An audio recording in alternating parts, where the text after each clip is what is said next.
उत्तर प्रदेश में बीजेपी की हार के बाद समीक्षा बैठकों का दौर जारी है। समीक्षा शुरू हो गई है और लगातार ये समीक्षा की जा रही है कि किस सीट पर क्यों पार्टी को हार का मुंह देखना पड़ा। इसमें बड़ी बड़ी सीटें हैं, चाहे वो अयोध्या की हो, अमेठी की हो। तो इन तमाम सीटों पर हार के क्या कारण रहे, समीक्षा बैठकों के बाद क्या चीज़ सामने निकल कर आ रही है। हमारे साथ हैं अभिनव हमें बताएंगे कि क्या कुछ समीक्षा बैठकों के बाद पता चला है। अभिनव, क्या चीज़ें बाहर आ रही हैं, सामने आ रही हैं? देखिए, मैं आपको जो अयोध्या में समीक्षा बैठक चली है उसके बारे में बताऊंगा। जो लंबी चली, जो हमारे विश्वस्त सूत्र हैं, जो समीक्षा बैठक में बहुत सारे लोग थे, उन लोगों से जो बात निकल कर सामने है। लेकिन सबसे पहले मैं आपको एक वीडियो दिखाना चाहूँगा। ये वीडियो है सिद्धार्थ नगर का, और सिद्धार्थ नगर में भी समीक्षा बैठक होने वाली थी। यहाँ पे बीजेपी के कार्यकर्ता आपस में ही भिड़ गए। ये सिद्धार्थ नगर है, और यहाँ पर जो है, इसमें हो सकता है बहुत सारे अपशब्दों का भी इस्तेमाल हो, इसलिए हम ये पूरा वीडियो नहीं दिखा पाएंगे। क्योंकि ये सिद्धार्थ नगर में समीक्षा बैठक चल रही थी, तो यहाँ बीजेपी के कार्यकर्ता आपस में ही भिड़ गए। और मैं आपको एक दो और खबरें दिखाऊंगा। जैसे ये लखनऊ की समीक्षा बैठक होनी थी, तो वहाँ पे अखबार में छपा है कि छलका माननीयों का दर्द, तहसील और थाने में नहीं होती सुनवाई। ये रक्षा मंत्री के आगमन की तैयारी में जुटे पार्षद, मेयर, विधायक। मेयर ने यहाँ पे अपनी दर्द बताते हुए कहा कि उनकी फ्लीट की गाड़ी को पुलिस ने रोक लिया था, और फिर जब फ़ोन करने पे भी नहीं छोड़ा और जुर्माना अलग से वसूल किया। इस तरीके की बात। कानून खैर अपना काम करता है, लेकिन कार्यकर्ताओं का अपना दर्द है। तो सबसे बड़ी बात कि अयोध्या, जो सबसे ज़्यादा किसी हार की चर्चा थी अगर बीजेपी की, तो अयोध्या सीट की थी। हम भी कहीं अगर जाते थे, हम बाहर गए, लोगों ने पूछा, दूसरे राज्यों में काफ़ी मीम बने सोशल मीडिया पे, और यही पूछते थे कि अयोध्या कैसे हार गई बीजेपी, अयोध्या कैसे हार गई। तो अयोध्या वैसे भी बीजेपी के लिए बहुत ज़्यादा सेफ सीट नहीं थी, क्योंकि पिछले चुनाव में भी जब सब 3-4 लाख वोटों से जीते थे, तो अयोध्या 65,000 से ही जीते थे। तो अब समीक्षा बैठक के लिए प्रदेश अध्यक्ष भूपेंद्र चौधरी अयोध्या पहुंचे। 19 जून को समीक्षा बैठक शुरू हुई। विधानसभा वार समीक्षा बैठक की शुरुआत हुई, और सबसे पहले जो है 19 जून को मिल्कीपुर पूर्व विधानसभा की करीब 2:30 बजे समीक्षा शुरू हुई। अच्छा, होता क्या है कि समीक्षा बैठकों में सांसद अपने संगठन के लोगों को, जो उनका गुट होता है, वो भेजते हैं, विधायक अपने गुट होते हैं, तो एक दूसरे पर आरोप प्रत्यारोप चलता रहा। फिर मिल्कीपुर के बाद वो सर्किट हाउस वापस आते हैं। फिर 4 बजे बीकापुर की बैठक होती है। फिर शाम को 6 बजे से, जब अयोध्या में टोटल 5 विधानसभाएं हैं, बीकापुर, मिल्कीपुर, अयोध्या, रुदौली, दरियाबाद। तो सबसे पहले दिन मिल्कीपुर और बीकापुर की हुई शाम 4 बजे तक। फिर 9 से 9:30, जो सबसे लंबी समीक्षा चली, वो अयोध्या विधानसभा की चली, 9 से 9:30 चली। उसके बाद फिर जो है काफ़ी सब कार्यकर्ताओं ने अपनी बात रखना शुरू हुई। अगले दिन रुदौली में बैठक हुई, और दरियाबाद जो विधानसभा है वो अयोध्या की, वो पड़ती है बाराबंकी में, तो वहाँ पे जाकर के समीक्षा बैठक हुई। तो दोनों ही तरफ के गुट पहुँचे, अपनी अपनी बात रखना शुरू किए। प्रदेश अध्यक्ष पूछना शुरू किए, भाई ये हार की वजह क्या रही। तो जो बात सामने आई उसमें कहा गया कि भाई विधायकों के प्रति जो है, जो इनके लल्लू सिंह जो प्रत्याशी थे, जो सांसद थे पूर्व, उनके समर्थकों ने कहा कि विधायकों ने सहयोग नहीं किया। विधायकों ने शिकायत की कि भाई लल्लू सिंह के एक बयान से नुकसान हुआ। अच्छा, एक बात पे आम सहमति बनी, जो सोर्सेज बता रहे हैं, वो ये कहा गया कि संविधान वाले बयान से नुकसान हुआ। और एक बात और सामने आई कि प्रदेश अध्यक्ष ने यह भी कहा कि भाई व्यक्तिगत टिप्पणी मत कीजिए। किसी की व्यक्तिगत टिप्पणी किसी विधायक पे, किसी नेता पे व्यक्तिगत टिप्पणी करने से क्या होता है कि बात बाहर जाती है और वो ठीक रहता नहीं है। फिर कार्यकर्ताओं ने बारी बारी से अपनी बात रखना शुरू किया। तो कुछ कार्यकर्ताओं ने कहा कि हमको ऐसा लगता है कि हम विपक्ष में हैं, हमसे ज़्यादा जो है वो सपा के कार्यकर्ताओं की सुनी जाती है। और उसके बाद जो है बोले कि अधिकारियों ने जो है हमारी नहीं सुनी। एक कार्यकर्ता ने कहा कि भाई मुख्यमंत्री जो अधिकारी हैं वो हमको पहचानते नहीं हैं, कार्यकर्ताओं के साथ जो है उस तरीके का व्यवहार नहीं होता है, ना उस तरीके का तवज्जो दी जाती है।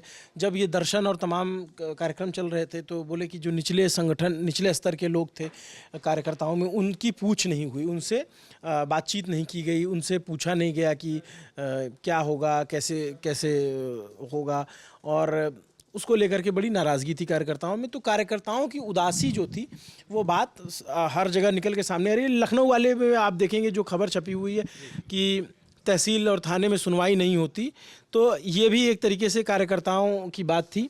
ये बात नाराज़गी, और जो, क्योंकि भाई उधर भी लखनऊ में भी मार्जिन कम हो गया ना, राजनाथ सिंह जी का मार्जिन वो नहीं रहा, 1 लाख के करीब से जीते, तो बड़ा मार्जिन होता था लखनऊ में, वो मार्जिन भी कम हुआ। बनारस में प्रधानमंत्री का मार्जिन कम हो गया। तो यहाँ पे एक बात जो सामने निकल कर आई कि भाई हमारी जो है सुनी नहीं जाती, कार्यकर्ताओं ने कहा।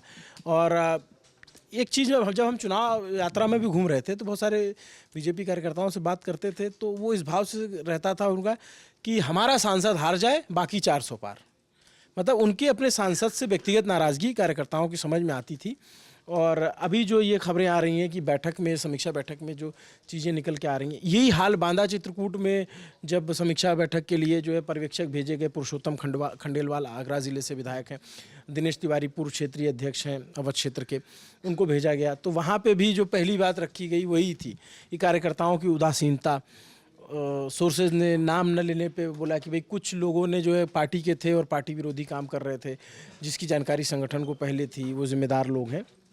इस तरीके की बात सामने आई।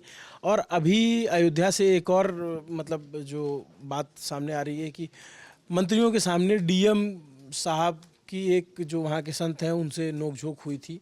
ऐसी चर्चा बहुत ज़्यादा ज़ोरों पे है सोशल मीडिया पे और अयोध्या के लोगों में भी, जो हमें वहाँ के सोर्सेज ने बताया।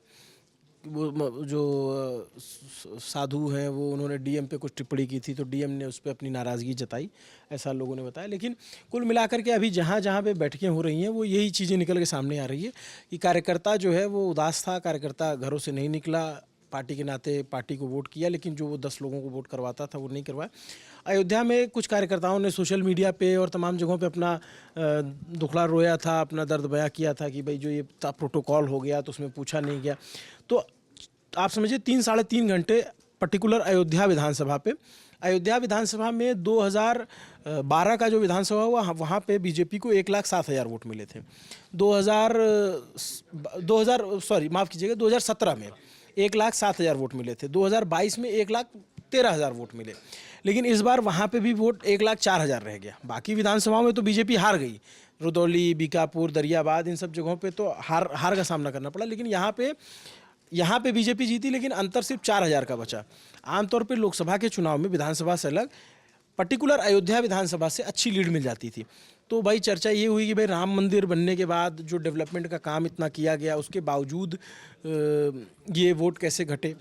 तो कुछ लोगों ने जो मकान में तोड़फोड़ और मुआवजे की बात हुई उस पर भी सवाल उठाए, मुआवजे को लेकर के, और उसका विरोध था लोगों में।